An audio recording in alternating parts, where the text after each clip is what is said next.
Hello ITI students, welcome back to my YouTube channel ITI Bihar. तो दोस्तों, ये class है ITI सेकेंड ईयर के छात्रों के लिए जो ICTSM ट्रेड से इस बार CBT एग्ज़ाम देने वाले हैं। तो दोस्तों, ये MCQ सीरीज़ का क्लास 7 होने वाला है। तो इससे पहले जितने भी क्लास हो चुके हैं, अगर आपने उस क्लास को अटेंड नहीं किए हैं तो आप हमारे इस यूट्यूब चैनल पे प्लेलिस्ट में जाकर क्लास बाय क्लास पढ़ सकते हैं। तो दोस्तों, आप ICTSM ट्रेड का स्टूडेंट हैं और आपको CBT एग्ज़ाम में अच्छे नंबर लाने हैं, तो आपको अच्छे नंबर लाने के लिए अच्छी तैयारी करनी होगी। तो दोस्तों, इस क्लास के माध्यम से आपको इम्पोर्टेंट MCQ को कवर करेंगे जो आपके CBT एग्ज़ाम में पूछे जा सकते हैं। तो सेकेंड ईयर के जितने भी छात्र हैं, ये सभी छात्रों के लिए इम्पोर्टेंट क्लास हो सकती है।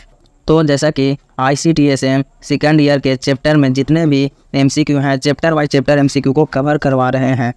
तो दोस्तों, ये क्लास है 7। तो शुरू करते हैं आज का क्लास। आप लास्ट तक बने रहें।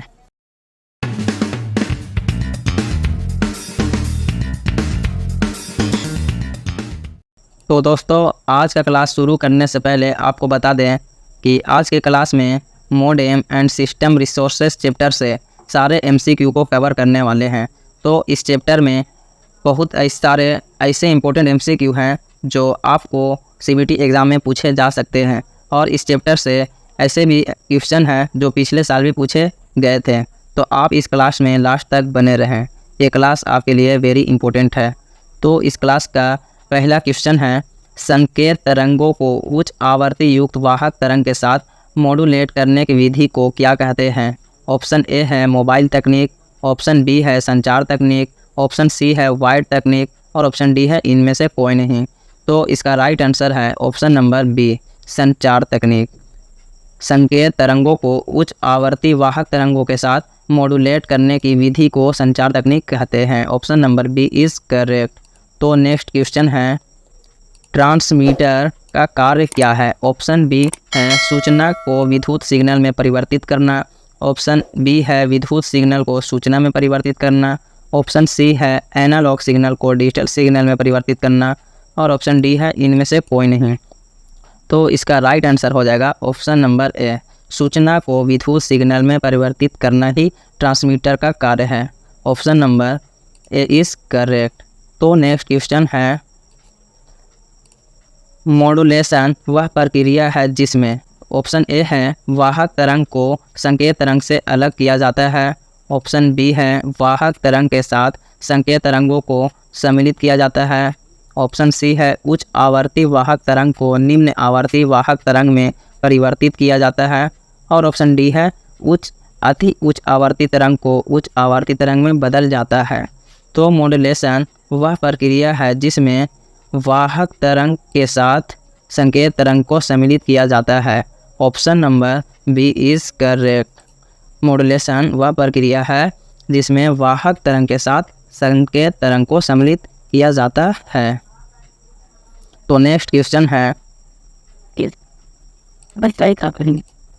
निम्न में से कौन संचार प्रक्रिया से संबंधित नहीं है? ऑप्शन ए है ट्रांसमीटर ब्लॉक, ऑप्शन बी है संचार माध्यम ब्लॉक, ऑप्शन सी है रिसीवर ब्लॉक, और ऑप्शन डी है वेव शेपिंग ब्लॉक। तो क्वेश्चन है, निम्न में से कौन सा संचार प्रक्रिया से संबंधित नहीं है? तो option number D is correct, wave shaping block. ये एक संचार प्रक्रिया से संबंधित नहीं होती है। Option number B is correct. तो नेक्स्ट क्वेश्चन है, विद्युत सिग्नल को पुनः सूचना में परिवर्तित करने वाली प्रणाली है?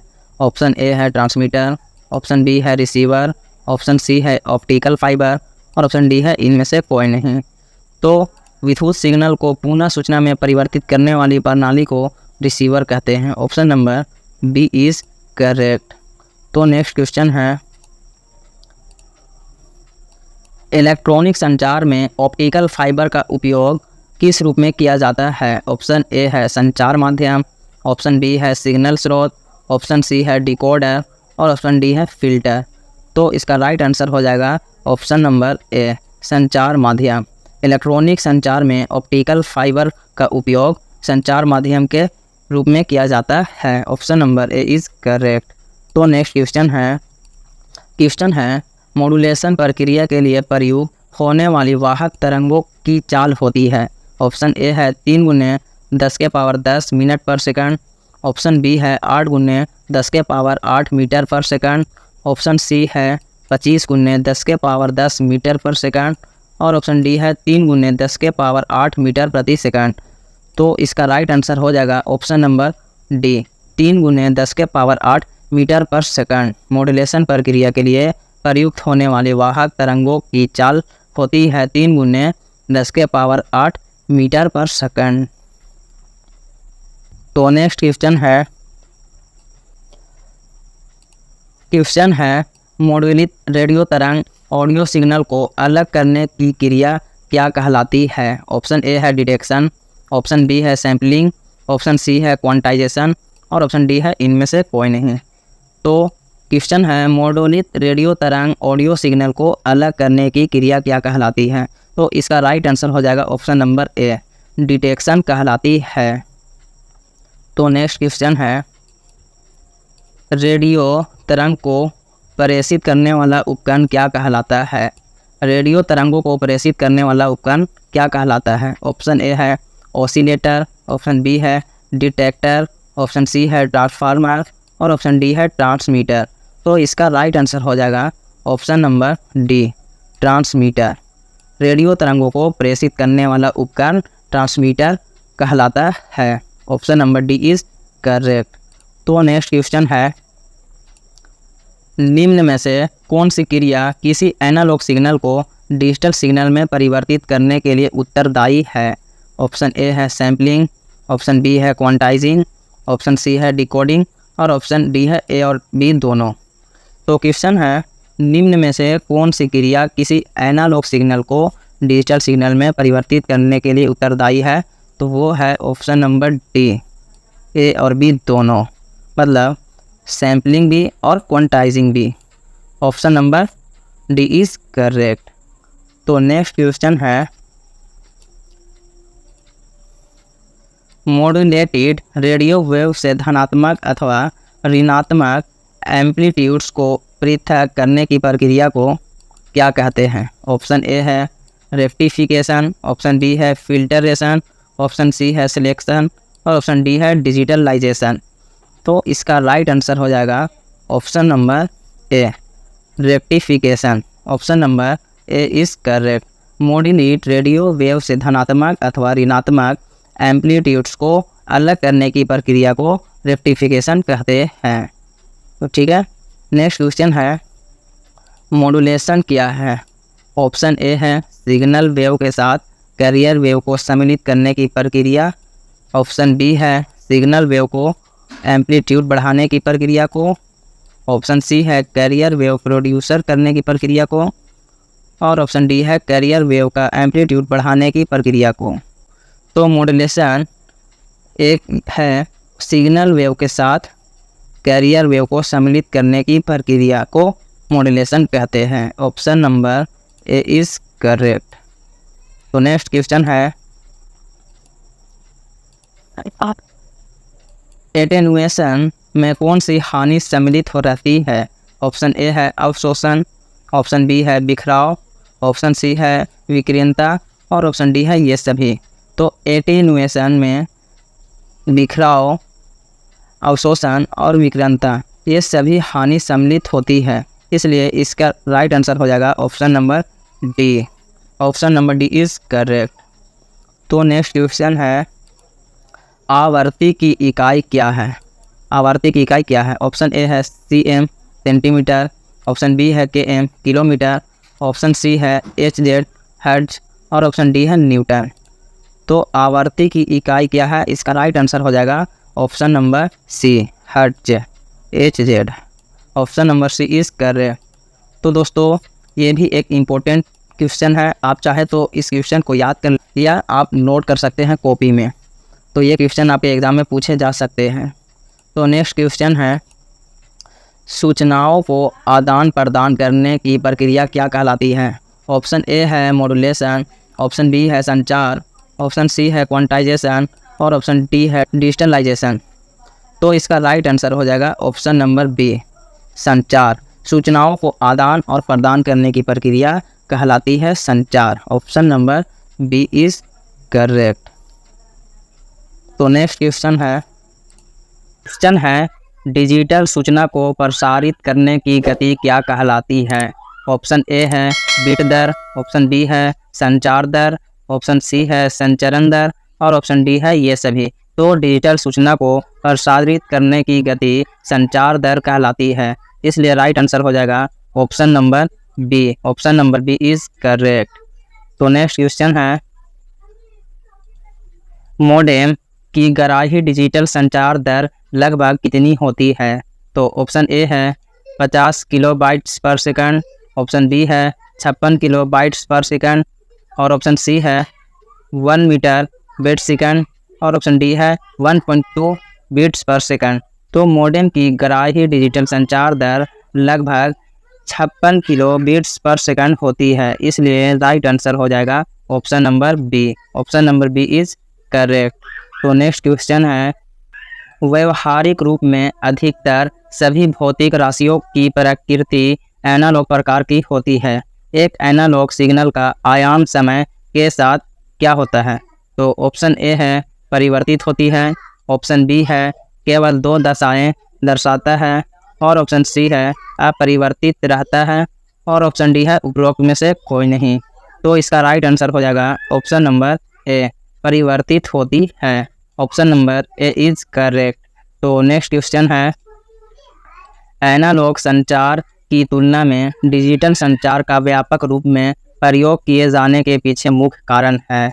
तो ऑप्शन ए है उच्च प्रतिरक्षण क्षमता, ऑप्शन बी है सरल ऋतु चयनता एवं निवारण और ऑप्शन सी है महंगी संचार प्रणाली, ऑप्शन डी है ए और बी दोनों। तो इसका राइट आंसर हो जाएगा ऑप्शन नंबर डी, ए और बी दोनों। एनालॉग संचार की तुलना में डिजिटल संचार का व्यापक रूप में प्रयोग किए जाने के पीछे उच्च प्रतिरक्षण क्षमता और सरल ऋतु चयनता एवं निवारण ये दोनों मुख्य कारण हैं, इसलिए इसका राइट आंसर हो जाएगा ऑप्शन नंबर डी। तो आगे बढ़ते हैं। क्वेश्चन है निम्न में मेमोरी क्षमता ज्ञात करने का सही सूत्र है। तो इनमें से मेमोरी क्षमता ज्ञात करने का सही सूत्र कौन सा है। ऑप्शन ए है 2/p, ऑप्शन बी है n गुने 2 के पावर n, ऑप्शन सी है m गुने n और ऑप्शन डी है d के पावर 2। तो मेमोरी क्षमता ज्ञात करने का सही सूत्र है वो है m गुने n। Option number C is correct. तो नेक्स्ट क्वेश्चन है EEPROM इरेज करने के लिए निम्न में किसका प्रयोग किया जाता है। ऑप्शन ए है लेज़र बीम, ऑप्शन बी है अल्ट्रावायलेट किरणें, ऑप्शन सी है पानी और ऑप्शन डी है भाप। तो EEPROM इरेज करने के लिए अल्ट्रावायलेट किरणें का प्रयोग किया जाता है, इसलिए इसका राइट आंसर हो जाएगा ऑप्शन नंबर बी, अल्ट्रावायलेट किरणें। तो नेक्स्ट क्वेश्चन है निम्न में से कौन सी मेमोरी का मात्रक नहीं है। ऑप्शन ए है KB, ऑप्शन बी है MB और ऑप्शन सी है GB और ऑप्शन डी है CCD। तो मेमोरी का मात्रक नहीं है तो वो है CCD। Option number D is correct. तो आपको बता दें KB का फुल फॉर्म है किलोबाइट्स, MB का फुल फॉर्म है मेगाबाइट्स और GB का फुल फॉर्म है गीगाबाइट्स। ये तीनों मेमोरी का मात्रक है। CCD ये एक मेमोरी का मात्रक नहीं है। तो नेक्स्ट क्वेश्चन है 2817A1 ... मेमोरी होती है। तो 2817A1 किस टाइप की मेमोरी होती है। ऑप्शन ए है SRAM, ऑप्शन बी है DRAM, ऑप्शन सी है EEPROM और ऑप्शन डी है EEPROM। तो 2817A1 EEPROM होता है, इसलिए option number C is correct. 2817A1 EEPROM होता है, मेमोरी होता है। Option number C is correct. तो नेक्स्ट क्वेश्चन है 2114 एक कैसी मेमोरी होती है। ऑप्शन ए है SRAM, ऑप्शन बी है DRAM, ऑप्शन सी है EEPROM और ऑप्शन डी है EEPROM। तो 2114 एक SRAM मेमोरी होती है, इसलिए option number A is correct, SRAM। तो नेक्स्ट क्वेश्चन है DRAM को बार बार क्या करना पड़ता है। तो ऑप्शन ए है रिफ्रेश, ऑप्शन बी है इरेज, ऑप्शन सी है रीड और ऑप्शन डी है राइट। तो डी रैम को बार बार रिफ्रेश करना पड़ता है, इसलिए इसका राइट आंसर हो जाएगा ऑप्शन नंबर ए रिफ्रेश। तो नेक्स्ट क्वेश्चन है 8237 DMA नियंत्रक डेटा की स्थानांतरण की गति कितनी होती है?